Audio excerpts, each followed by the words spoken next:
Përshëndetje. Këto ditë mësuesit e arsimit para-universitar që do të marrin pjesë në provimin e kualifikimit 2024 janë duke përgatitur dosjet me portofolin personal dhe portofolin profesional. Sot do t'ju japim një informacion sa më të shkurtër dhe të koncentruar në mënyrë që ju të keni mundësi të merrni maksimumin e pikëve. Është shumë e rëndësishme starti se si e nis një provim kualifikimi dhe nuk është një lloj si të marrësh në dosje maksimumin e pikëve dhe pastaj këtyre pikëve do t'i bashkohen dhe pikët e testimit dhe si të marrësh minimumin. Gjithashtu, nëse ju nuk do t'i bëni siç duhet dokumentat e portofolit profesional, ka dhe penalitete deri në skualifikim. Atëherë, portofoli personal përmban jetëshkrimin apo CV-n me fotografi, e cila duhet në formatin Europass. Fotokopje noterizuar e certifikatave me kredite që keni marrë ndër vite, ose vërtetimin që nxirrni nga sistemi, i cili nuk duhet i noterizuar. Fotokopje të noterizuar të titujve ose gradave shkencore nëse keni, master, doktoraturë me radhë, po ashtu dhe fotokopje noterizuar e gjuhëve të huaja të mbrojtura në institucionet arsimore, në institucionet e arsimit të lartë në vendin tonë. Këto të dyja, gjuha e huaj dhe diplomat shtesë, janë vetëm në rastin nëse ju i keni këto. Por të domosdoshme për portofolin personal të mësuesit janë CV-ja, fotokopje noterizuar e certifikatave me kredite përkatëse, fotokopje noterizuar e librezës së punës dhe vlerësimi i fundit nga drejtori i institucionit arsimor. Më i rëndësishmi është portofoli profesional, ndërsa tek portofoli personal ne nuk kemi se çfarë të ndryshojmë përveç dokumentave që kemi, tek portofoli profesional e kemi ne në dorë që të marrim maksimumin e pikëve. Atëherë për të marrë maksimumin e pikëve, po shohim së bashku se si duhet ti ndërtoni dokumentacionin që duhet ti vendosni tek dosja profesionale.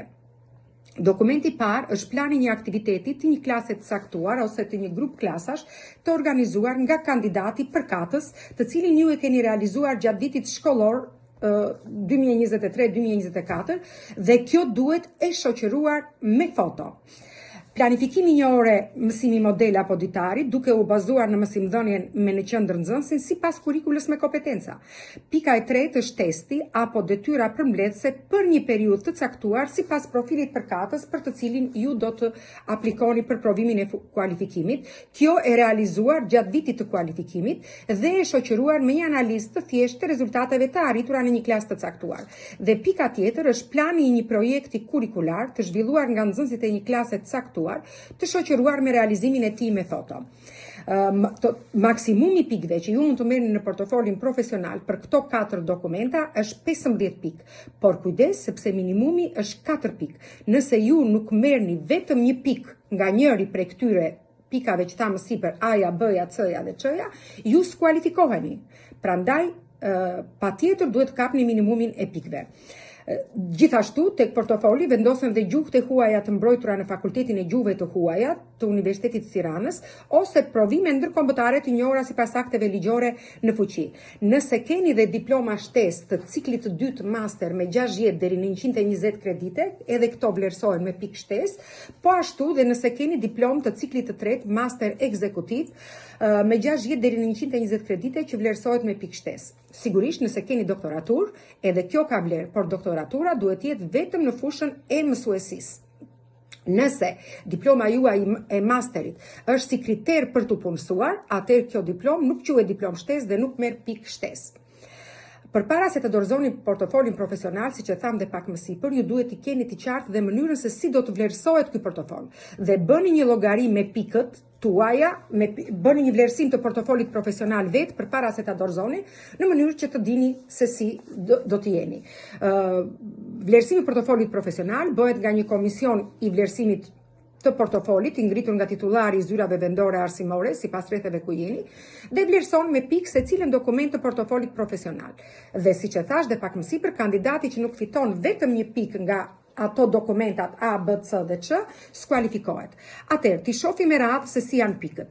Pika e parë e portofolit profesional është plani një aktiviteti të një klase të caktuar ose të një grup klasash të organizuar nga kandidati, të realizuar gjatë vitit kualifikimit dhe të shoqëruar ky aktivitet, realizimi i këtij aktiviteti me fotot përkatëse. Kjo pik ka maksimum, ky dokument merr maksimumi 3 pik. Po çfarë duhet keni parasysh? Duhet shikoni mirë strukturën që do të ndiqni në shkrimin e planit të aktivitetit dhe përcaktimin e rezultateve të pritshme nga zhvillimi i këtij aktiviteti. Kjo vlerësohet me 1 pik. Realizimin e aktivitetit dhe arritjet e tij. Kjo merr 1 pik tjetër dhe foto origjinale nga aktiviteti marrin 1 pik tjetër. Pra maksimumi 3 pik dhe minimumi 1 pik. Dokumenti i dytë që duhet vendosur tek portofoli profesional është planifikimi i 1 ore mësimi model apo i 1 ditari, duke u bazuar në mësimdhënien me në qendër nxënësin dhe sigurisht sipas kurikulës me kompetenca. Kjo ditari model ka 4 pik. Atëherë si ndahen këto pik në cilët element? Pika e parë, përcaktimi i rezultateve të nxënit sipas përmbajtjes së temës apo të temave mësimore, vlerësohet me 1 pik. Përshkrimi i teknikave të mësimdhënies dhe të vlerësimit të arritjeve, po ashtu dhe të rezultateve të nxënit merr 2 pik. Përshkrimi i niveleve të arritjes vlerësohet me 1 pik dhe ky dokument maksimumin e vlerësimit e ka me 4 pik dhe minimumin me 1 pik. Pika e tretë e portofolit profesional është testi apo detyra përmbledhëse për një periudhë të caktuar sipas profilit përkatës ku ju do të hyni për provimin e kualifikimit. Kjo e zhvilluar gjatë vitit të kualifikimit, të shoqëruar me një analizë të thjeshtë të rezultateve të arritura në një klasë të caktuar. Ky dokument e ka maksimumin e tij 4 pik dhe përmbahet nga këto element. Pika e parë është tipet e ushtrimeve dhe kërkesave që duhet të ketë ky test. Struktura e testit apo detyrës sipas niveleve. Kjo vlerësohet me 1 pik. Elementi i dytë është saktësia e pikëve për çdo ushtrim apo kërkesë, si dhe konvertimi i pikëve në nota. Kjo vlerësohet me 1 pik dhe pika e tretë është analiza origjinale e rezultateve në një klasë të caktuar dhe vlerësohet me minimumi 2 pik. Pra maksimumi 4 pik dhe minimumi 1 pik duhet të merrni në këtë pik. Elementi i katërt i dosjes profesionale apo dokumenti i katërt i dosjes profesionale të mësuesit është plani i një projekti kurrikular të zhvilluar nga nxënësit e një klase të caktuar, të shoqëruar me realizimin e tij me foto. Maksimumi është 4 pik dhe përmban këto element. Përputhshmëria e rezultateve të nxënit me temën e projektit vlerësohet me 1 pik. Veprimtaritë kryesore që janë përfshirë në projekt vlerësohet me 1 pik tjetër dhe realizimi i këtij aktiviteti i shoqëruar me foto realizohet me 2 pik. Totali i pikëve është 4 pik, ndërsa minimumi që duhet merrni është 1 pik. Pastaj këto përsa i përket dokumentave që përmban portofoli profesional. Më pas do të shohim dhe vlerësimin me pikë të dokumentave shtesë. Nëse ju keni një gjuhë të huaj të mbrojtur në Fakultetin e Gjuhëve të Huaja pranë Universitetit të Tiranës ose provime ndërkombëtare të njohura sipas akteve ligjore në fuqi, vlerësohen me pikë. Keni parasysh që këto dëshmitë e gjuhëve të huaja nuk i vlerësohen me pikë mësuesve që janë të lëndëve të gjuhëve të huaja. Atëherë, i shohim se si vlerësohen. Gjuha e huaj e mbrojtur në institucionet e arsimit të lartë vlerësohet publike, shtetërore vlerësohet me 3 pik. Gjuha e huaj e mbrojtur me testim ndërkombëtar e nivelit A1 vlerësohet me 2 pik. Gjuha e huaj e mbrojtur me testim ndërkombëtar të nivelit A2, vlerësohet me 3 pik, B1 me 4 pik, B2 me 5 pik, C1 me 6 pik dhe C2 me 7 pik.